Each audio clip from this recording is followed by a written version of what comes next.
ولا يليق برئيس حكومة وهو يتحدث عندما يتكلم على بعض الأحزاب وعلى القادة ديال بعض الأحزاب أنه بهذه الوقاحة يقول بأنه مسؤولين سابقين وأمناء عامين ديال الأحزاب كيكذبوا.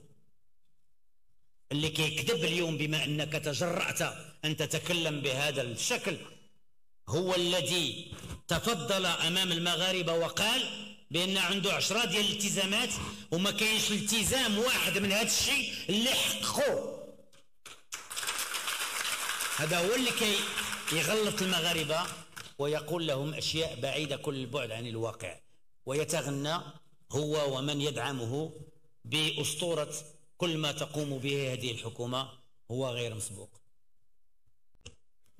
في الوقت، وسأعود إلى ذلك، في الوقت اللي هذه الحكومة كتبجح بهذا الأمر وكتعطي ماشي لواحد، هذا واحد عطاكم هذا المثال ديالو رشيد اللي دا 11 مليون. علاش؟ لأن آخر فضيحة ديال وزيرة كتمشي في تجمع حزبي موازي وكتقول لواحد من الحاضرين كتقول له تبارك الله على فلان راك استفدتي انت من واحد 11 مليون ديال الدرهم وانت في الصفوف ديال الحزب وكذا وكذا، مما يدل على انه واحد نعطيه 11 مليون بوحده واخرين في الاغلبيه الساحقه ديالهم 500 درهم.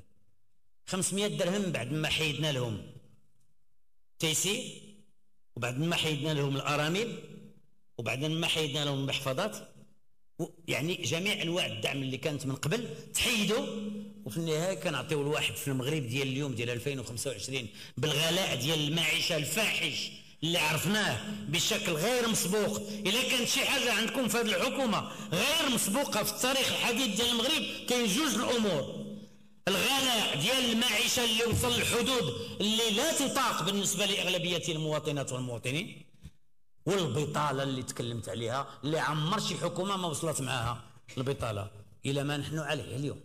هذا الشيء اللي عندكم غير مسبوق في هذه الحكومه. انا جاي له هذاك شويه، كل حاجه بوقتها. فحقيقه لما نقولوا للناس اننا كنعطيوكم 500 درهم، انا بصراحه يعني كنشمئز كثير لما كنشوف في خرجات قليله اعلاميه، لان هذه الحكومه من ضمن الهفوات ديالها الكبيره انها حتى اللي يخرج يهضر ويدافع عليها ما عندهاش، ولما كيخرجوا مره البعض منهم كيتبجحوا بكون اننا كنعطيو 500 درهم. دخلنا عليكم بالله شنو هي القيمه ديال 500 درهم اليوم بالنسبه لاي مواطن في اي وسط كان، قروي هامشي في وسط المدن في الهوامش ديال المدن الى غير ذلك. وهذا الامر يتعين حقيقه ان ننتبه اليه وان يعالج وانه يكون شويه مزيان ان نبدا، لكن وما يقولولناش بانه راه كاين بين 500 و 1200. انا حبذا لو نشتغلوا على اننا نحاولوا نعرفوا بالضبط شحال من واحد، لان الاقليه القليله ربما من هاد الناس اللي كيوصلوا لهاد 1200 درهم، خاصه اذا ادخلنا في العمليه هذا المؤشر اللي ملي كيستعملوه دغيا كطير ودغيا ما كيمكنلكش تبقى عندك اي دعم. هذه اذا كيمكن لي نوقف عند هذا الحد باش نتكلم على هذه الحكومه وما قامت به، وهناك التزامات اخرى كلها ما التزمتش بها هذه الحكومه ولم تكن في الموعد ابدا، ومش فقط لم تكن في الموعد. هذه الحكومه اللي اليوم تمارس شيء اللي خطير وخطير جدا. بدايه هي السياسه ديال الدعم اللي كديرها في اوساط عديده متعدده، واللي شفنا كيف انه بالنسبه للموضوع ديال الفرقشيه ما سمي بالفرقشيه ان وثائق رسميه كنلح على هذا الامر، وثائق رسميه ماشي حنا اللي كيتوجه لنا رئيس الحكومه وكيقول بان ما كنكذبوا، ماشي حنا، وثيقه رسميه ديال وزاره الماليه جاءت جوابا على مبادره ديال الفريق ديالنا باش طلبنا منهم في البرلمان في اكتوبر الماضي قلنا للحكومة ووزارة المالية الله يخليكم أعطيونا تدقيقات فيما يتعلق بالدعم في المجال ديال اللحوم واستيراد اللحوم من الأغنام والأبقار. أعطيونا الأرقام بالضبط شنو هي. هاد الوثيقة ديال وزارة المالية هي اللي إلا جمعتي داك الشيء كامل اللي كتوقف عليه وزارة المالية كتوصل إلى 13 ما يزيد 13.3 مليار درهم. وكما قال رشيد الأمر يتجاوز 20 مليار درهم عندما تضيف الشهور الأخرى اللي زادت من بعد أكتوبر نوفمبر دجنبر يناير إلى حدود رمضان اللي احنا خرجنا فيه هذا الملف. كان لحزب تقدم الاشتراكية الفضل في أن يخرج بقوة هذا الموضوع إلى الوجود. ولحد الآن الأمور تستمر، مع العلم أن داخل هذه الحكومة داخلها كاين حزب اللي في رمضان خرج بلاغ ديال المكتب السياسي ديالو اللي هو الأصالة والمعاصرة باش يقولوا هذا الدعم خصو يوقف.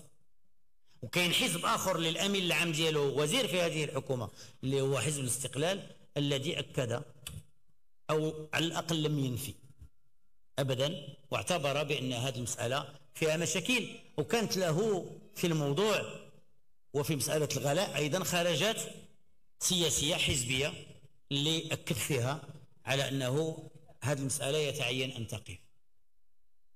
هذا الواقع اللي كيجعل بأنه بشكل ملموس هذه الحكومة كتعطي الدعم لمن تريد. ماشي الدعم ديال 500 الدعم ديال 500 على أي حال ما كاين مشكل.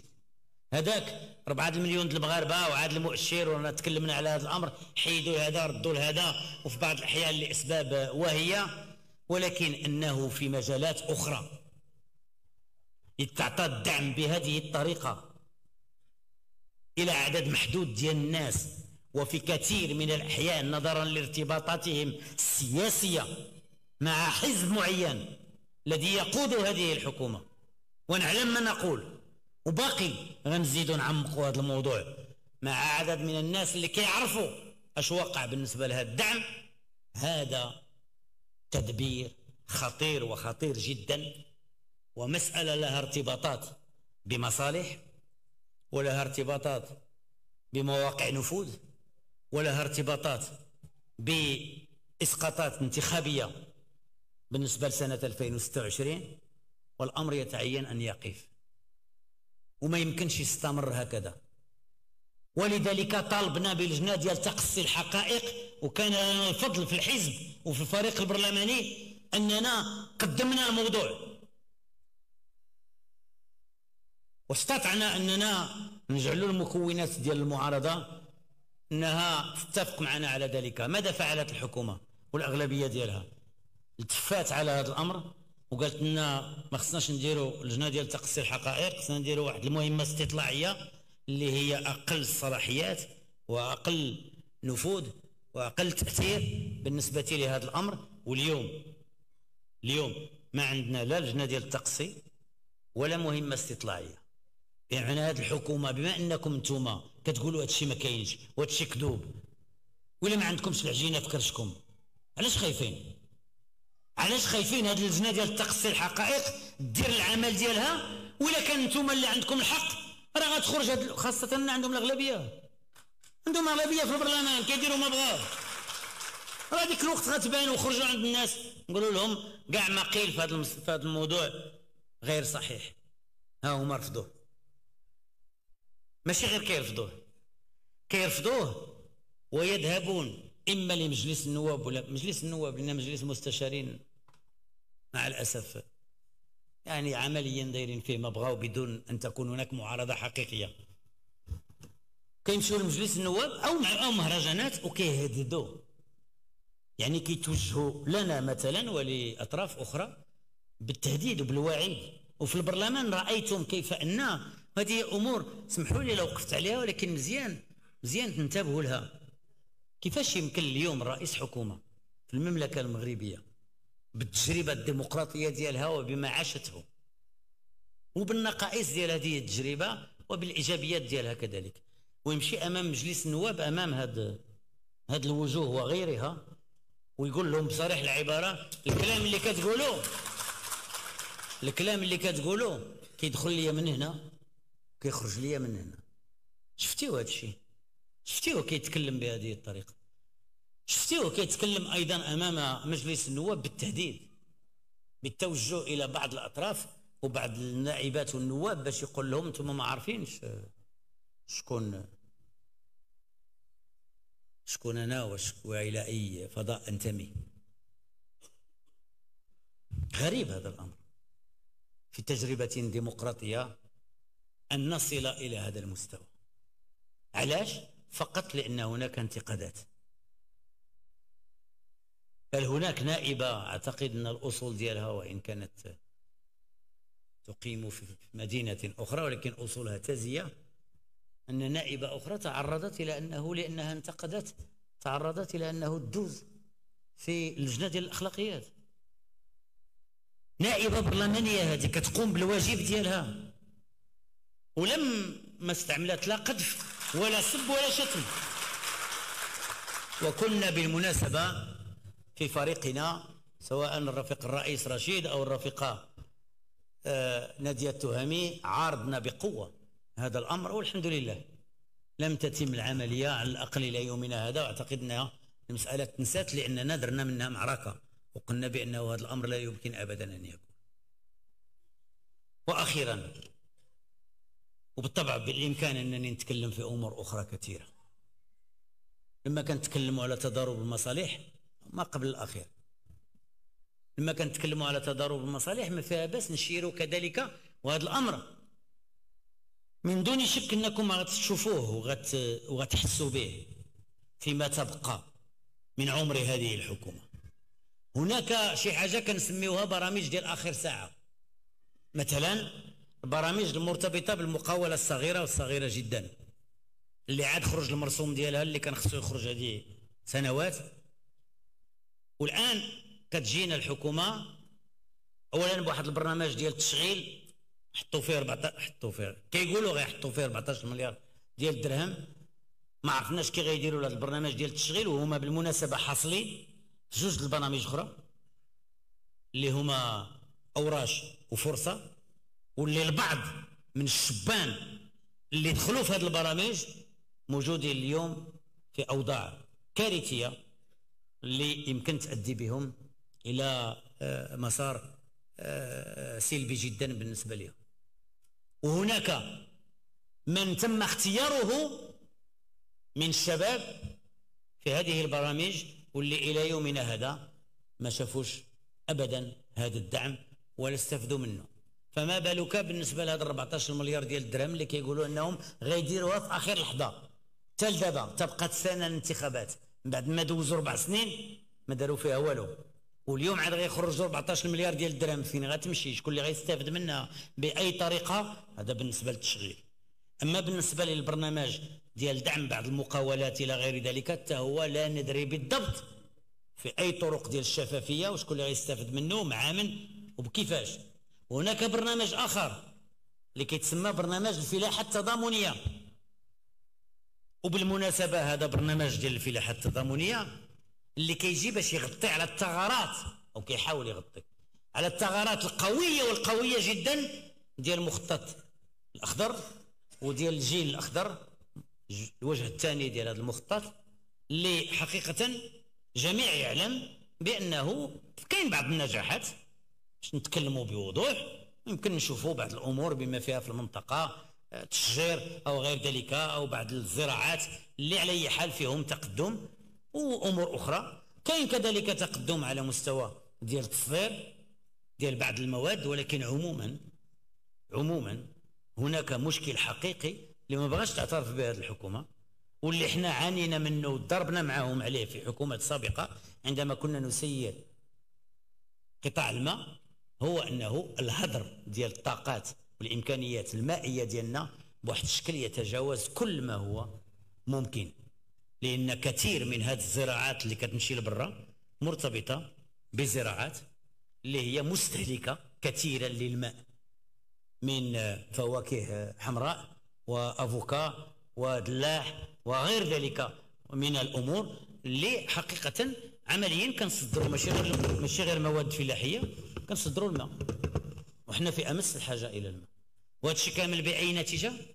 بنتيجه ان كاين فرق ديال 13 مليار ديال الدرهم اليوم، ارقام السنه الماضيه او السنه ديال 2023 بالضبط. 13 مليار ديال الدرهم ديال الفرق. هذا هو النجاح اللي كيقول النجاح ديال المخطط الاخضر. 90 مليار اللي يستورد المغرب 90 مليار ديال الدرهم من مواد فلاحيه، و77 مليار اللي كنصدروا. اين هي الفائده بالنسبه للمغرب؟ ناهيك على هذا الشيء اللي قلت بالنسبه للاستهلاك ديال الماء والفلاحه الصغيره والصغيره جدا. راينا الاوضاع ديال العالم القروي، وراينا الاستمرار ديال الهجره القرويه، ونرى حقيقه كيف هو الحال اليوم، وكيف تاتي هذه الحكومه في نوع من الاعتراف، لكن هو اعتراف وفي نفس الوقت استغلال وتحوير ديال بعض الامور. قال لك غيخرجوا واحد البرنامج اخر سموه الفلاحه التضامنيه، يعني اللي غتمشي للفلاحين الصغار، وغتمشي للفلاحين الصغار، ونقولها نقولها جهرا من دون شك، كما لاحظنا في امور اخرى، بتوجيه اللي كيجعل بان اللي غادي معنا في الخط سياسيا وانتخابيا مرحبا، واللي ما غاديش معنا في الخط سياسيا وانتخابيا ذاك موضوع اخر. هذا ما تتميز به هذه الحكومه، طبيعي ان تتميز بذلك. عندما يكون الراس ديال هذه الحكومه هو اول من يستفيد من تضارب المصالح، عندما نرى كيف انه يتم اخراج طلب عروض من قبل هذه الحكومه على معمل ديال تحليه المياه بالدار البيضاء، وان من يفوز بالصفقه او بطلب العروض هي شركه بالضبط تابعه لنفس الرئيس ديال هذه الحكومه، في تضارب ديال المصالح صارخ. وسمحوا لي نقول لكم كما قلت لبعض الطلبه، ما نقولها لكمش بنفس الصيغه القويه، ولكن انا نقول لكم غير الله يخليكم عاونونا شويه، هضروا معنا شويه، صوتوا معنا شويه لما يجي وقت التصويت باش نوقفوا هذا الشيء. خرجوا شويه من هذا الوضع. وهناك العشرات والمئات والالاف ديال المواطنات والمواطنين والشابات والشبان والطالبات والطلاب والأطر وغير ذلك في كثير من المدن والفضاءات اللي اليوم مع الأسف أمام هذا الوضع كما قال رشيد هم متبعين سياسيين، ماشي ما متبعينش، عارفين كل شيء، لكن في نفس الوقت في نوع من الخلط وفي نوع من عمليا الخضوع لهذا الواقع. يقولوا كل شيء بحال وبالتالي مستعدين أن نفس هذه التجربة تستمر. وأعتقد أنه من مسؤوليتنا ومن مسؤوليتكم أننا نوقفوا هذه التجربة.